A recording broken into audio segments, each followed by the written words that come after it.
Assalamualaikum warahmatullahi wabarakatuh. Berjumpa kembali bersama saya Mang Maman di channel Pojok Tani.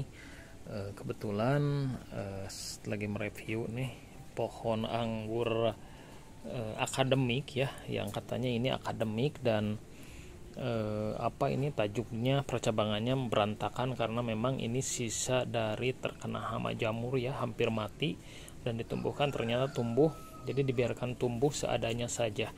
Alhamdulillah setelah dilakukan proses untuk dibuahkan, alhamdulillah hari ini setelah pemupukan kemudian pruning total, alhamdulillah hari ini bisa berbuah ya, tumbuh pucuk-pucuk, tumbuh tunas-tunas baru yang membawa buah seperti ini ya teman-teman. Nah, ini anggur akademik ya, mudah-mudahan ini bisa tumbuh dan berkembang dengan baik ya teman-teman. Nah, alhamdulillah bunganya cukup montok-montok ya, dan sebelah sana juga sama. Nah, ada yang perlu diperhatikan ya untuk teman-teman yang kita berbagi saja pengalaman ya, untuk teman-teman yang kebetulan pohon anggurnya sedang fase brokoli ya, sedang fase brokoli seperti ini ya. Ini fase brokoli, jadi memang ada beberapa hal yang harus kita perhatikan, jangan sampai salah melakukan perawatan sehingga si brokolinya macet, tidak bisa berkembang, kemudian akhirnya tidak bisa sampai panen ya. Jadi ada beberapa hal yang penting. Yang pertama adalah tentang penyiraman ya. Pada saat pohon anggur kita sedang berbunga seperti ini di fase brokoli, kita harus jaga penyiraman ya. Intinya jangan terlalu basah, jangan terlalu dibiarkan kering ya. Tapi intinya si media tanam, bagaimana caranya media tanam tempat tumbuh anggurnya kita jaga kelembabannya. Jadi si media tanamnya harus tetap lembab gitu ya, jangan terlalu kering dan jangan juga terlalu basah gitu ya, karena itu sangat menentukan pertumbuh kembang si brokolinya ya. Itu bisa dilakukan penyiraman 1 minggu sekali atau 1 minggu, tergantung kondisi ya. Yang penting kita jaga si media tanamnya tetap lembab. Yang kedua adalah penyemprotan ya. Pada saat fase brokoli seperti ini, sebenarnya kita bisa melakukan penyemprotan kalau ada indikasi-indikasi si tanaman terkena jamur, karena rawan sekali ya teman-teman pada saat fase brokoli seperti ini. Banyak kejadian si pohon si bunganya itu nanti ketika menjadi beri, si berinya itu langsung diserang oleh yang namanya jamur embun tepung ya, yang kadang-kadang kita tidak sadari ya, jamurnya seperti lapisan tepung dan itu bisa merusak bakal buah ya. Biasanya kalau berhasil tumbuh pun biasanya si buah akan burik atau pada akhirnya dia akan pecah-pecah ya teman-teman. Jadi pada saat brokoli seperti ini, kalau memang ada indikasi khawatir terkena jamur ya, lebih baik bisa kita lakukan penyemprotan dengan dosis kecil. Jadi dosisnya itu 0,25 ml dicampur dengan 1 liter air dengan insektisida dan fungisida. Alangkah baiknya kalau misalkan kita ingin memastikan si perkembangan pohon anggurnya itu baik, pertunasannya ya, sebenarnya dari awal itu ketika selesai pruning itu kita bisa melakukan penyemprotan dengan fungisida dan insektisida ya.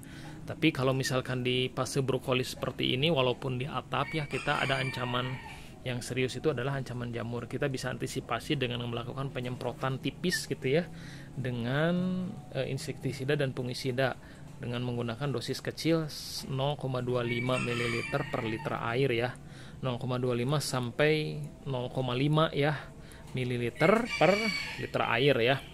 Itu tidak apa-apa, tidak masalah ya teman-teman, karena dosisnya kecil. Yang tidak boleh itu dosisnya terlalu tinggi ya, tidak terukur. Dan pastikan penyemprotan itu tidak dilakukan pada saat si berinya brokolinya itu pecah berbunga ya, menjadi bunga. Nah, itu sebaiknya jangan dilakukan penyemprotan apapun. Nah, pemupukan untuk fase bunga seperti ini kalau saya pribadi sih tidak belum atau tidak dilakukan pemupukan pada saat si pohon anggur sedang mulai berbunga hingga si pohon anggur menjadi beri. Jadi pemupukan dihentikan dulu. Yang dilakukan itu cuman penyiraman saja. Nah, pemupukan dilanjutkan nanti pada saat si brokoli ini menjadi bunga dan bunganya mulai menjadi beri sebesar biji merica gitu ya. Itu baru dilakukan sebesar biji korek api ya, ujung korek api itu baru dilakukan penyiraman pembuahan gitu ya.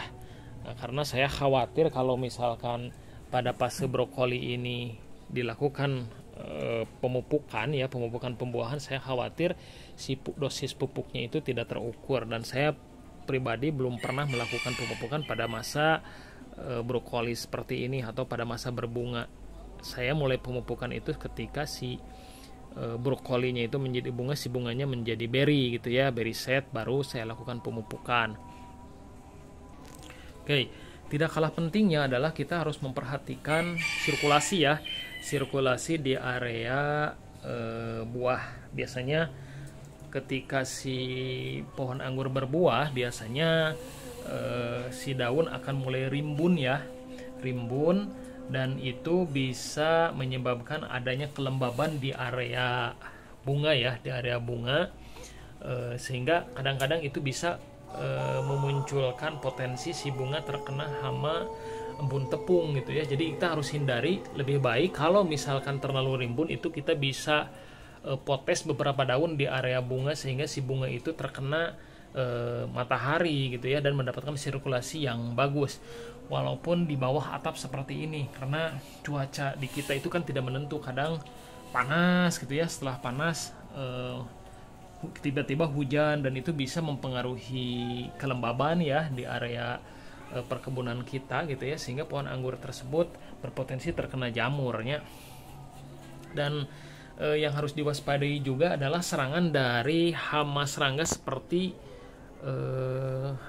semut gitu ya. Ini saya banyak semut ya di pohon yang sudah tua yang siap untuk di pruning ya, tapi saya biarkan. Nah, itu sebaiknya kita bisa mengantisipasi serangan dari hama semut ya. Jangan sampai si hama semutnya itu bergerombol di area di area bunga ya, di area bunga, sehingga si bunganya pertumbuhannya bisa terganggu. Itu kita harus antisipasi ya, dan harus kita waspadai. Kalau memang misalkan ada indikasi si semutnya menyerang bunga atau mau bersarang di bagian bunga bergerombol, ya lebih baik kita antisipasi dengan memberikan kapur ajaib ya, karena si semut hitam ini dia akan bisa diatasi dengan kapur ajaib ya, kalau memang tidak dilakukan penyemprotan seperti dengan regen gitu ya. Itu bisa menggunakan kapur ajaib. Atau serangan-serangga yang lainnya seperti laba-laba ya, sarang laba-laba, kita juga harus antisipasi di bagian bunganya gitu ya.